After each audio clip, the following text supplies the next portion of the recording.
সবার কাছে সবথেকে প্রিয় কী জিনিস আমরা কি জানি? রাতারাতি অনেক টাকা পয়সার মালিক হতে হবে, অনেক সম্পত্তির মালিক হতে হবে, ক্ষমতার অধিকারী হতে হবে।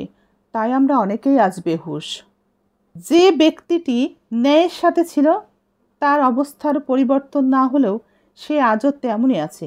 সেই বেহুশ থাকা মানুষগুলো আজ অনেক অর্থ, বিত্ত, সম্পদের মালিক হয়ে সৎ থাকা মানুষগুলোকে টপকিয়ে আজ হুঁশের পরিচয় দিচ্ছে।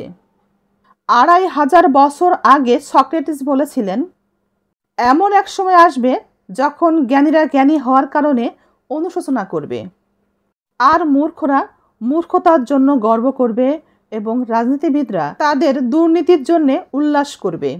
যখন একজন মূর্খ লোককে জ্ঞানী বলা হয় তখন সেই মানুষের পকেট ভর্তি থাকে টাকা, আর যখন একজন সৎ মানুষের জ্ঞান, বুদ্ধি, যুক্তিকে অযৌক্তিক মনে হয় তখন তার থাকে পকেট শূন্য, পকেট ফাঁকা।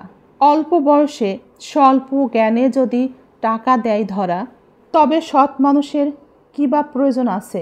আর প্রয়োজন আছে কি পরিশ্রম করার, আর পরিশ্রমের উদ্দেশ্যে বাড়ি ছাড়ার? টাকায় আর কি দোষ করেছে? পরিশ্রম না করে যদি সহজে হাতে টাকা আসে তবে সেই টাকা নিতে দোষ কি? ভুল থেকেই তো নিতে হবে শিক্ষা।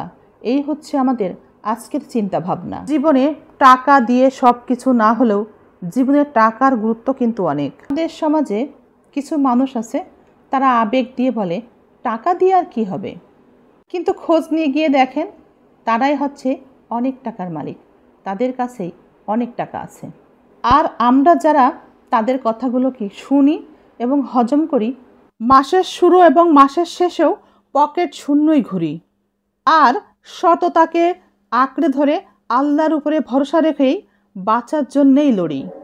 মানুষ কি বলবে, মানুষ কি বলবে, এই বাক্যটিকে যারা পাত্তা দেয়নি তারা আজ অর্থনৈতিক দিক দিয়ে অনেক ভালো আছে। কিন্তু মানুষ কি বলবে, মানুষ কি বলবে, এই বাক্যটিকে যারা পাত্তা দিয়েছিল, পাত্তা দিচ্ছে, তারা ন্যায়ের সাথে আছে এবং অর্থনৈতিকভাবে তারা আজ অনেক কষ্টে আছে। ভিক্ষা করে খাও, তবু বাবার ভাই চাচার কাছে না যাও। ভিক্ষা করে খাও, তবু মায়ের ভাই মামার কাছে না যাও। যারা আজ এই বিষয়টিকেও গুরুত্ব দিয়েছে তারাই পরিশ্রমী হয়েই উঠতে পেরেছে। রাত শেষ হবে, দিন আসবে, দিনও শেষ হবে, আবারও রাত আসবে। কিন্তু আপনি কর্ম না করে, পরিশ্রম না করে, কোনো উপার্জনের জন্য চেষ্টা না করে যদি বসে থাকেন, সময় কিন্তু আর আসবে না, সময় কিন্তু চলে যাবে। উপার্জনের জন্য প্রস্তুতি নিয়ে বসে থাকলে সময় কিন্তু ঠিকই চলে যাবে। জীবনে টাকাই সব না হলেও জীবনে টাকার গুরুত্ব কিন্তু কম না। টাকাই এমন একটা জিনিস যা কারো কাছে কখনো অপ্রিয় হয় না। তাই যদি কারো কাছে প্রিয় হতে চান, কারো কাছে আপনি সম্মানের পাত্র হিসাবে নিজেকে রাখতে চান, সম্মান অর্জন করতে চান, তবে টাকাই সব। আপনি যদি তাই কারো কাছে প্রিয় হতে চান তবে টাকাই সব, টাকাই যথেষ্ট। ভিক্ষুক হয়ে কেউ কিন্তু জন্মায় না, কর্মদোষেই মানুষ ভিক্ষুক হয়। কথাটি কতটুকু যুক্তিযুক্ত কমেন্টে জানিয়ে যাবেন। আশা করব এই বাক্যটির উপর যুক্তিযুক্ত আপনার একটি কমেন্ট।